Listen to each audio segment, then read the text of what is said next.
Hey folks, Thanksgiving, the one day a year where we gather round, stuff our faces, and try not to argue with Uncle Marty about politics.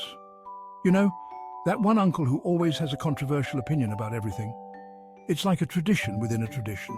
And let's not forget Aunt Linda's stories that go on forever. Am I right? It's a day for elastic waistbands, football on repeat, and enough food to feed a small army. Seriously, who needs a gym membership when you have Thanksgiving? The food coma is real, folks, and the football games, they're just background noise for our post-feast naps. But hey, who's counting? Calories don't count on Thanksgiving, right? It's the one day we all collectively agree to ignore our diets. You can always start fresh tomorrow, or maybe next week. After all, leftovers are a thing, and they're just as delicious. We've all been there. That moment when you swear you can't eat another bite, but then someone mentions pumpkin pie. It's like a magical spell that makes room in your stomach. And let's be honest, it's not just any pie, it's Grandma's secret recipe pie. Suddenly, you're back for seconds. Don't worry, your secret's safe with me. We all have that moment of weakness. It's part of the charm of Thanksgiving, so go ahead, indulge a little more.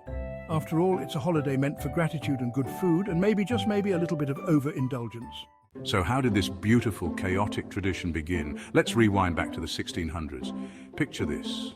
Pilgrims, with their funny hats and buckles, landing in America. They were a little lost, a little hungry, and probably a lot seasick. Thank goodness for the friendly Native Americans who showed them the ropes. They feasted on deer, fish, and yes, even turkeys.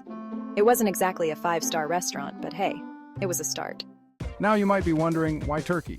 Why is this bird so special that it gets a whole holiday dedicated to it? Why not, say, a nice ham? Or perhaps a succulent roast beef? These are all delicious options after all. Well, legend has it that Benjamin Franklin was a big fan of the bird. He even proposed that the turkey should be the national bird of the United States. He thought the eagle was a bit of a bully, too aggressive and not quite fitting the American spirit. And the turkey, well, the turkey was more his speed. It was a bird that represented the common man, humble and hardworking, a little awkward, a little goofy, but ultimately delicious. It had a certain charm that Franklin found endearing. And just like that, the turkey became the star of the show. It went from being just another bird to a symbol of gratitude and togetherness. From a humble bird to the king of the Thanksgiving table, that's one lucky gobbler. So next time you sit down to your Thanksgiving feast, remember the journey of the turkey from gobble to gobble down. Family, football, and food comas. Thanksgiving chaos. Fast forward a few centuries, and Thanksgiving has become a full-blown extravaganza. What started as a simple feast to give thanks for the harvest has evolved into a day filled with traditions that bring both joy and chaos to households across the country. We've got football games that keep everyone on the edge of their seats, parades that light up the streets with giant balloons and marching bands, and enough food to sink a ship. The sheer amount of turkey, stuffing and pies is enough to make anyone's head spin. The whole family's there. Crazy Aunt Linda, who brings her famous casserole, we're still not sure what's in it, and cousins you haven't seen since last Thanksgiving.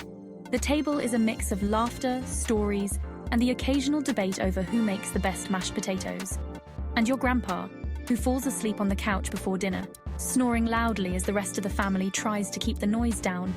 It's a scene that repeats itself every year, a comforting reminder of the passage of time. And let's not forget the annual post-dinner food coma. After indulging in all the delicious dishes, everyone finds themselves slumped in their chairs, barely able to move. You know, that moment when you're so full, you can barely move? It's a Thanksgiving tradition. The food coma is almost as anticipated as the meal itself, a sign that the day has been a success. So here's to the chaos, the laughter, and the memories that make Thanksgiving truly special. From Plymouth Rock to pumpkin spice lattes, Thanksgiving today. From those early days in Plymouth to our modern feasts, Thanksgiving has certainly evolved. We've traded in our buckles for sweatpants, but the spirit remains the same. It's a time for gratitude, for family, and for eating way too much food. So this Thanksgiving, let's raise a glass or a pumpkin spice latte to this wonderfully weird holiday.